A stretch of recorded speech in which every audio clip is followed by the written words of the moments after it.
नमस्कार, मी संदीप बेसरकर वनी न्यूज 24 या मराठी न्यूज चॅनलमध्ये सर्व प्रेक्षकांचे स्वागत करतो। वनी तालुक्यातील बेलोरा रेती घाट हा रेती चोरट्यांचा अड्डा बनला की काय असे चित्र आता समोर येत आहे। सर्वच शासकीय नियम आणि कायदा धुऱ्यावर ठेवत बेलोरा रेती घाट धारकांनी कायदा पायदळी तुडवत प्रशासनाच्या नाकावर निंबू टिच्चून नदीपात्रातून राजरोसपणे पोकलॅंड मशीनच्या सहाय्याने रेती उपसा सुरू केल्याने पोलीस विभाग आणि महसूल प्रशासन रेती तस्करांच्या दावणीला तर बांधले नाही ना, अशीच परिस्थिती दिसून येत आहे। असे म्हणायला हे कारण आहे, कारण मानवी श्रमाने रेती घाटातून रेती काढायची असताना बेलोरा रेती घाट धारक पोकलॅंड सारख्या अवजड वाहनांचा उपयोग करून नदीपात्रातून रेती काढून नदीचा ऱ्हास करीत आहे।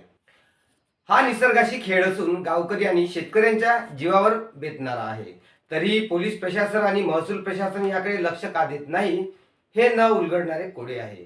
दिवस रात्र रेती उपशामुळे नदीची पातळी खोलावली असून दिशा बदलवण्याचे काम रेती तस्कर घाटधारक करीत आहे। पर्यावरणाचे संतुलन बिघडल्यास याला जबाबदार कोण? महसूल विभागाचा महसूल हा चोरांच्या घशात जात असताना महसूल विभाग गप्प आहे। सध्या बेलोरा रेती घाटात दिवस आणि रात्रभर पोकलॅंड मशीनने रेती उपसा करून मोठ्या आयवा ट्रकमध्ये रेती वाहतूक होत आहे। असाच एक व्हिडिओ समोर आला असून पोकलॅंड मशीनच्या सहाय्याने बेलोरा घाटातून रात्रीचा पोकलॅंड मशीनचा हा व्हिडिओ आहे। बघूया दिवस रात्र सुरू असलेला बेलोरा घाटातील रेती उपसा। आपण दोन चित्रीकरणात दोन व्हिडिओ बघत आहोत। ते वनी तालुक्यातील वर्धा नदी पात्रातील बेलोरा रेती घाटाचे।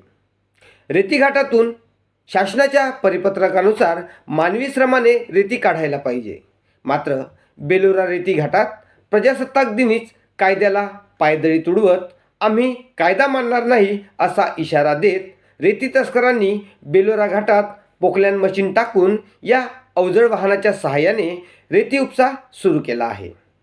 हा रेती उपसा आता दिवस रात्र सुरू असून आपण पहिल्या चित्रीकरणात दिवसभर सुरू असलेला रेती उपसा आपल्याला दिसत आहे, तर दुसऱ्या चित्रीकरणात रात्रभर पोकलॅंड मशीनच्या सहाय्याने रेती उपसा करून मोठमोठ्या आयवा ट्रकमध्ये रेती भरताना दिसत आहे। हे सर्व काही अवैध असताना कायद्याची पायमल्ली होत असताना महसूल आणि पोलीस विभाग का गप्प आहे अशी चर्चा सुरू आहे।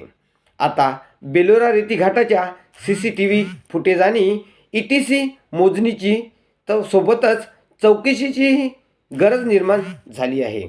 महसूल प्रशासन आणि पोलीस प्रशासन यावर काय भूमिका घेते हे आता आपल्याला लवकरच कळणार आहे।